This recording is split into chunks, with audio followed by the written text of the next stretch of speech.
అందరూ జేబీఎం. రేపు June 2 Telangana formation day సందర్భంగా అందరూ కూడా జేబీఎంలు. అట్లనే అమరవీరులకు జోహార్ జరుపుకుంటూ డాక్టర్ గొప్ప శ్రీకృష్ణ నేషనల్ ప్రెసిడెంట్ మరమన్నాడు. అదే రకంగా తెలంగాణ సామాజిక ఉద్యమ నేతగా మాట్లాడుతున్న మిత్రులారా, 1969లో ఏర్పడినటువంటి పోరాటం కావచ్చు, అంతకుముందు ఉన్నటువంటి 1948 కంటే 47 కంటే ఉన్నటువంటి సాయుధ రాజ్యాంగ పోరాటం కావచ్చు, ఆ తర్వాత జరిగినటువంటి 2099లో 20 సంవత్సరాల నుంచి జరిగినటువంటి 3 దశ ఉద్యమం కావచ్చు. ఈ ఉద్యమాలు 3 రకాల దశల్లో జరిగిన ఉద్యమాల్లో అత్యధికంగా ప్రాణాలు కోల్పోయినటువంటి వ్యక్తులు పేద ఎస్సీలు, పేద బీసీలు, ఆదివాసీలు ప్రధానంగా. ఆ రోజు అనేది జరిగింది, తెలంగాణకు విద్రోహం జరిగింది. ఈ రోజు కూడా విద్రోహం జరుగుతుంది.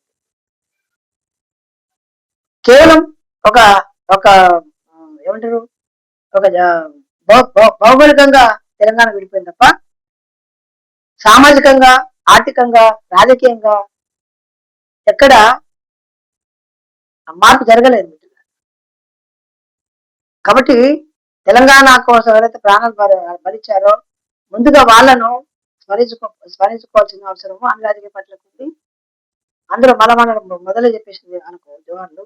అందుకే ఆ తర్వాత తెలంగాణకు వచ్చి తెలంగాణ ఫార్మేషన్ చేస్తున్నటువంటి డిప్యూటీ ముఖ్యమంత్రి, ఏపీ ముఖ్యమంత్రి పవన్ కళ్యాణ్ గారు మంచిదే. కానీ వచ్చే ముందు తెలంగాణకు వ్యతిరేకంగా 11 రోజులు ఉపవాసం ఉన్నావు. వరంగల్ మీటింగ్ లో నువ్వు తెలంగాణకు వ్యతిరేకంగా మాట్లాడినావు. డిప్యూటీ సీఎం అయిన తర్వాత కూడా అంటే స్థాయి నుంచి నువ్వు తెలంగాణ మీద అక్కస్గా వెళ్ళగెత్తున్నావు. కాబట్టి నీకు తెలంగాణలో ఫార్మేషన్ చేసే అవకాశమే లేదు నైతికంగా. నిజంగా నైతిక విలువలు లేకుంటే మేమన్నా నేర్పించి ఉంటే. ఒకవేళ రాలేకున్నప్పుడు ఏం చేయాలంటే చనిపోయినటువంటి అమరవీరులకు వాళ్ళ పాదాలు వాళ్ళ ఎక్కడ సమాధుల దగ్గర పోయి ఒకరు వెళ్ళి వాళ్ళ క్షమాపణ చెప్పాల్సిన అవసరం ఉంది. అదే రకంగా ఒక ఒక ఒక చిల్లర గ్యాంగ్ తో ఉద్యమకారులను, జర్నలిస్టులను తిట్టిపించావు కదా, వాళ్ళందరికీ సారి చెప్పాల్సిన అవసరం ఉంది. మీరు చెప్పాలి, ఒక అధినేతగా మీరు చెప్పాలి, ఒక పార్టీ వ్యవస్థాపక అధ్యక్షుడు మీరు చెప్పాల్సిన అవసరం. చెప్పి అప్పుడు గతంలో చేసిన తప్పులను క్షమించండి, నేను ఇకపై అట్లాంటి తప్పులు చేయను, నేను తెలంగాణ సంస్కృతిని కానీ, మాటను కానీ, భాషను కానీ, అస్తిత్వాన్ని కానీ, ఆత్మగౌరవాన్ని ఎక్కడ భంగం కలిగించే విధంగా నేను ఉండను అని చెప్పి ఒక హామీ ఇచ్చి ఒక నిజంగా వికాసమైనటువంటి ఒక మాట చెప్పి ప్రజలకు వస్తే మంచిది. కానీ అట్లా చేయడు. ఎందుకంటే నిన్ను నడిపించే వాళ్ళు ఎవరంటే చంద్రబాబు నాయుడు, అమిత్ షా. ఇద్దరే నీకు పంచాయతీ పెట్టింది. ఎందుకంటే ఆల్రెడీ ఆంధ్రలో తెలుగుదేశానికి నీ పార్టీకి, జనసేన పార్టీకి పెద్ద యుద్ధం జరుగుతుంది.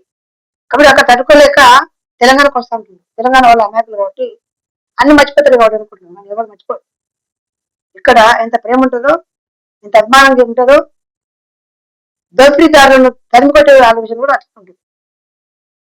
నేనే కాదు, ఇక్కడ ఉన్నటువంటి సినిమా ఇండస్ట్రీలు కావచ్చు, ఫార్మస్యూటికల్ డిపార్ట్మెంట్స్, ఫార్మస్యూటికల్ ఇండస్ట్రీస్ కావచ్చు, అన్ని కూడా ఆంధ్ర వాళ్ళదే అత్యధికంగా. తర్వాత నేర్చుకున్నటువంటి వాళ్ళు మార్వాడీలు, వీళ్ళు కూడా ఇక్కడ ఉండే వీల్లేదు.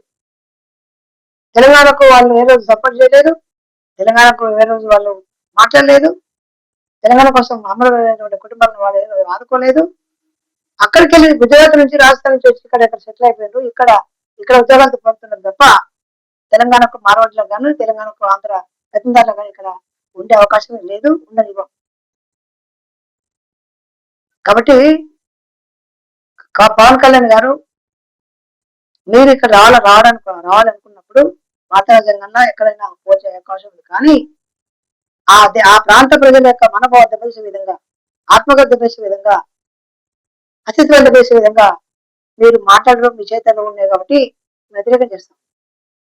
అట్లాంటి పనికిరాని పనులు చేయనని చెప్పి ప్రజల ముందు మీరు మాట్లాడి ఇక్కడ వచ్చే ముందు మాట్లాడాలి. నేను మన అదే చెప్పాను. నన్ను డిబేట్ పిలిస్తే ఒక ఆయన గమసింగ్ ఆయన నన్ను ఇదేది నా బొందకు చెప్పులేస్తాడు. ఆయన అంటే చనిపోయే వాళ్ళని మేము ఇక్కడ ఆహ్వానించాలన్నా, మమ్మల్ని చంపే వాళ్ళని మేము వాళ్ళని ఆహ్వానించాలన్నా? ఆయన ఆల్రెడీ మమ్మల్ని వైఎస్ఆర్ అది బాబు జగన్మోహన్ రెడ్డి చంపాడు, రాజశేఖర్ చంపాడు, రోజా తెలంగాణ ఆపాడు, మేము ఎటు కాకుండా ఉన్నాడు. నిన్న అమ్మాయి ఏం మాట్లాడలేదు, కానీ మౌనం ఉంచాడు కదా. మరి ఎంతమంది చనిపోతుంటే మీరు వచ్చి మా దగ్గర మా సొమ్ము పోయి, కాబట్టి ఇది కరెక్ట్ కాదు. వచ్చే ముందు నువ్వు తెలంగాణ పర్మిషన్ కంటే ముందు ఒక ప్రెస్ మీట్ పెట్టి, తెలంగాణకు వచ్చి ప్రెస్ మీట్ పెట్టి జరిగిన తప్పులు ఒప్పుకొని ఇంకోసారి చేయను, ఇది ఇట్లాంటి పనులు చేయను, నేను భారత రాజ్యాంగానికి అనుకూలంగా ఉంటా, ఎవరు మన దెబ్బతిని చెప్పి వాళ్ళ క్షమాపణ చెప్పిన తర్వాత తెలంగాణ అమరవీరులకు చెప్పాల్సిన అవసరం ఉంది, తెలంగాణ ఉద్యమకులు చెప్పాల్సిన అవసరం ఉంది. తెలియజేసుకుంటూ ముగిస్తున్నాను.